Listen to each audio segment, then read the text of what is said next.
রাধে রাধে। আজ আমরা শুনব ভগবান শ্রীকৃষ্ণের সেই অলৌকিক ও রহস্যময় লীলা, যা আমাদের জীবনের দৃষ্টিভঙ্গি চিরতরে বদলে দেবে। আমরা এই পৃথিবীতে যা কিছু দেখছি, আমাদের সম্পদ, পরিবার, সম্মান, এসব কি সত্যি চিরস্থায়ী, নাকি এর আড়ালে লুকিয়ে আছে অন্য কোনো বড় সত্য? এই প্রশ্নটি একদিন স্বয়ং দেবর্ষী নারদের মনেও জেগেছিল। তিনি শ্রীকৃষ্ণকে জিজ্ঞাসা করলেন, প্রভু, আপনি বারবার বলেন এই জগৎ কেবলই আপনার মায়া, কিন্তু এই মায়ার প্রকৃত স্বরূপ কি? আমাকে কি একবার এই মায়া অনুভব করাতে পারেন? শ্রীকৃষ্ণ রহস্যময় হাসি হেসে বললেন, দেবর্ষি, মায়া মুখে বলে বোঝানো সম্ভব নয়, এটি অনুভব করতে হয়। চলো আমার সাথে ভ্রমণে চলো। তপ্ত মরুভূমির বুক দিয়ে হাঁটতে হাঁটতে ভগবান শ্রীকৃষ্ণ হঠাৎ ক্লান্তির ভান করলেন। তিনি একটি গাছের ছায়ায় বসে নারদকে বললেন, নারদ, প্রচণ্ড তৃষ্ণায় আমার গলা শুকিয়ে আসছে। ওই দূরে একটি গ্রাম দেখা যাচ্ছে। তুমি কি দয়া করে সেখান থেকে আমার জন্য এক ঘটি জল নিয়ে আসবে? কৃষ্ণের তৃষ্ণা মেটাতে নারদ তৎক্ষণাৎ সেই গ্রামের দিকে ছুটলেন। একটি সুন্দর কুটিরের সামনে গিয়ে নারদ যখন দরজায় কড়া নাড়লেন, তখন এক অপূর্ব সুন্দরী কন্যা দরজা খুলল। সেই কন্যার হরিণীর মতো চোখ আর শান্ত রূপ দেখে নারদ যেন নিজের অস্তিত্বই হারিয়ে ফেললেন। তিনি কেন এসেছেন, কার জন্য জল নিতে এসেছেন, মুহূর্তের মধ্যে সব কিছু তার স্মৃতি থেকে মুছে গেল। নারদের মনে হলো এই কন্যার সাথেই তার জীবনের সার্থকতা। নারদ সেই কন্যার বাবার কাছে বিয়ের প্রস্তাব দিলেন এবং ধুমধাম করে তাদের বিয়ে হয়ে গেল। দেবর্ষি নারদ হয়ে গেলেন এক সাধারণ গৃহস্থ। দেখতে দেখতে সময় বয়ে যেতে লাগলো। নারদের ঘর আলো করে একের পর এক সন্তান এলো। তিনি চাষবাস করে, কঠোর পরিশ্রম করে পরিবারের জন্য সম্পদ গড়লেন। মথুরার রাজ ঐশ্বর্য না থাকলেও নারদের মনে হলো এই ছোট সংসারই তার স্বর্গ। দীর্ঘ 12টি বছর পার হয়ে গেল। নারদ ভুলেই গেলেন যে তিনি স্বর্গের দেবর্ষি বা তার কোনো আরাধ্য প্রভু মরুভূমিতে তৃষ্ণার্ত হয়ে তার জন্য অপেক্ষা করছেন।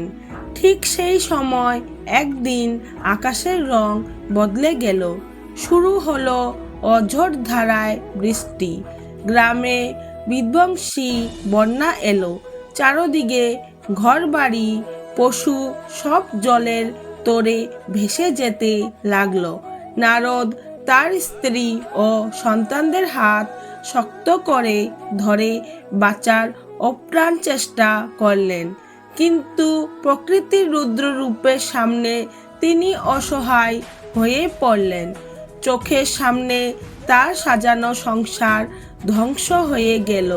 তার প্রিয়জনেরা আর্তনাদ করতে করতে অর্থে জলে তলিয়ে গেল।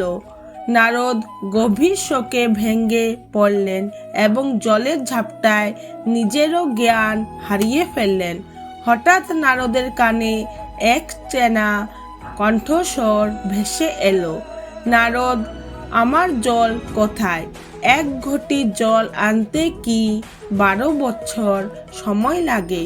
নারদ চোখ খুলে দেখলেন তিনি মরুভূমির সেই তপ্ত বালুর উপর দাঁড়িয়ে আছেন এবং শ্রীকৃষ্ণ তার দিকে তাকিয়ে মৃদু হাসছেন।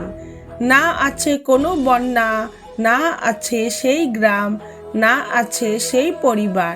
মাত্র কয়েক সেকেন্ডের ধ্যানে শ্রীকৃষ্ণ নারদকে একটি পূর্ণ জীবনের সব সুখ দুঃখ অনুভব করিয়ে দিলেন।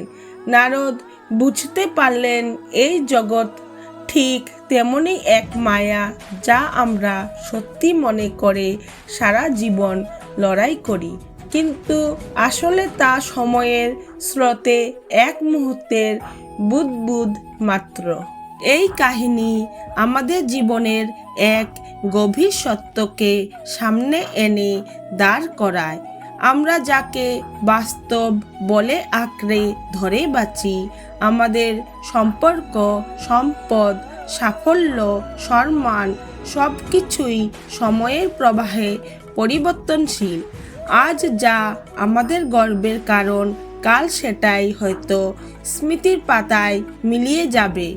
দেবর্ষি নারদের মতো আমরাও অনেক সময় আমাদের আসল উদ্দেশ্য ভুলে গিয়ে সংসারের মায়া জালে এমনভাবে জড়িয়ে পড়ি যে চিরন্তন সত্যকে আর মনে থাকে না।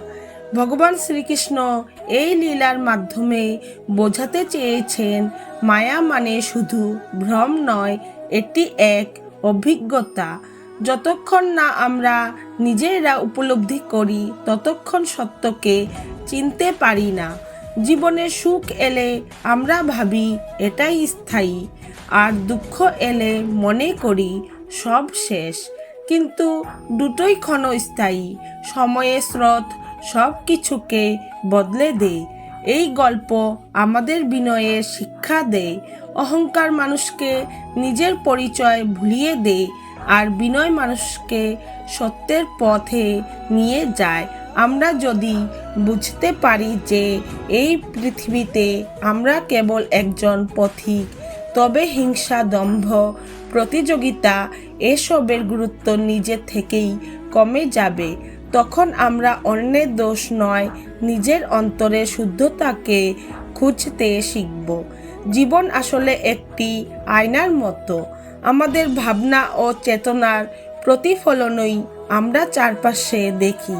তাই মায়ার মাঝেও যদি আমরা সচেতন, বিনয়ী ও ঈশ্বর স্মরণে স্থির থাকতে পারি, তবে কোনো ঝড়ই আমাদের ভেতরের শান্তিকে ভাঙতে পারবে না। সময়ের এক মুহূর্তেই সব বদলে যেতে পারে। এই উপলব্ধি আমাদের সত্যিকারের জাগরণ। রাধে রাধে। প্রিয় ভক্তগণ, আপনাদের যদি এই কাহিনী ভালো লেগে থাকে তাহলে অবশ্যই লাইক করুন এবং কমেন্টে লিখুন রাধে রাধে। এবং এমন আরও ভক্তিমূলক গল্প পেতে আমার চ্যানেলটি সাবস্ক্রাইব করুন।